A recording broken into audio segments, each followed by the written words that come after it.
புதிதாக பிறந்த குழந்தை முதற்கொண்டு முதியவர்கள் வரை இந்திய குடிமக்கள் அனைவரும் ஆதார் அட்டை வைத்திருக்க வேண்டும் என்பது கட்டாயமாக்கப்பட்டுள்ளது. ஆதார் என்பது இந்திய தனித்துவ அடையாள ஆணையத்தால் ஒவ்வொரு இந்திய குடிமகனுக்கும் வழங்கப்படும் 12 இலக்க தனித்துவ அடையாள எண்ணாக இருக்கிறது. 2009 அறிமுகப்படுத்தப்பட்ட இது அடையாளம் மற்றும் முகவரி சான்றாக பயன்படுகிறது. அதேபோல அரசாங்கத்தின் நலத்திட்டங்கள், மானியங்கள் மற்றும் சேவைகளை பெறுவதற்கு இது அவசியமான ஒன்றாக இருக்கிறது. தொட்டதற்கெல்லாம் ஆதார் தான் சான்றாக உள்ள நிலையில் பிரிட்டன் அரசாங்கமும் ஆதார் போன்ற ஒரு அட்டையை அறிமுகப்படுத்தப் போவதாக கூறியுள்ளது. இதற்கு முன்னோடி இந்தியா என்றும் தெரிவித்துள்ளது.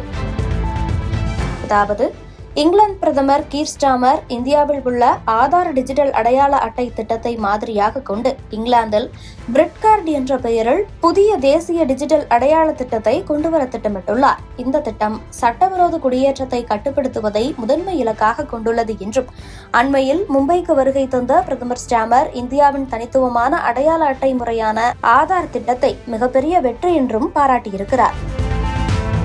ஆதார் திட்டத்தை வடிவமைத்ததில் முக்கிய பங்கு வகித்த இன்போசிஸ் இணை நிறுவனரான நந்தன் நிலேகனி உள்ளிட்ட முக்கிய பிரமுகர்களை ஸ்டார்மர் சந்தித்து பேசினார். இந்தியாவில் ஆதார் சமூக நலத்திட்டங்களுக்கு பயன்படுத்தப்படும் நிலையில் இங்கிலாந்தின் பிரிட்கார்டு திட்டம் ஆரம்பத்தில் சட்டவிரோதமாக வேலை செய்யும் வெளிநாட்டினரை கட்டுப்படுத்துவதை இலக்காக கொண்டுள்ளது. இந்தியாவின் ஆதார் திட்டத்தை போலல்லாமல் இங்கிலாந்தின் பிரிட்கார்டு திட்டத்தில் பயோமெட்ரிக் தரவு பயன்படுத்தப்படாது என்று இங்கிலாந்து அரசு தரப்பில் தெரிவிக்கப்பட்டுள்ளது.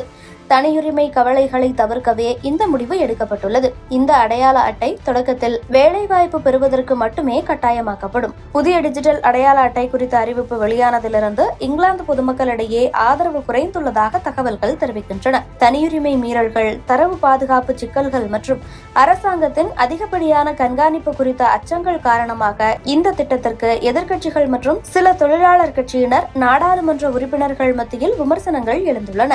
பிரதமர் ஸ்டார்மர் இந்த திட்டத்தை சட்டவிரோத குடியேற்றத்தை கட்டுப்படுத்துவதுடன் இணைத்து பேசியதும் விவாத பொருளாகியுள்ளது. இருப்பினும் இந்த டிஜிட்டல் அடையாள அட்டைகள் அன்றாட வாழ்வில் உள்ள சிரமங்களை குறைக்கும் என்று பிரதமர் ஸ்டார்மர் நம்புவதாக தெரிவித்துள்ளார்.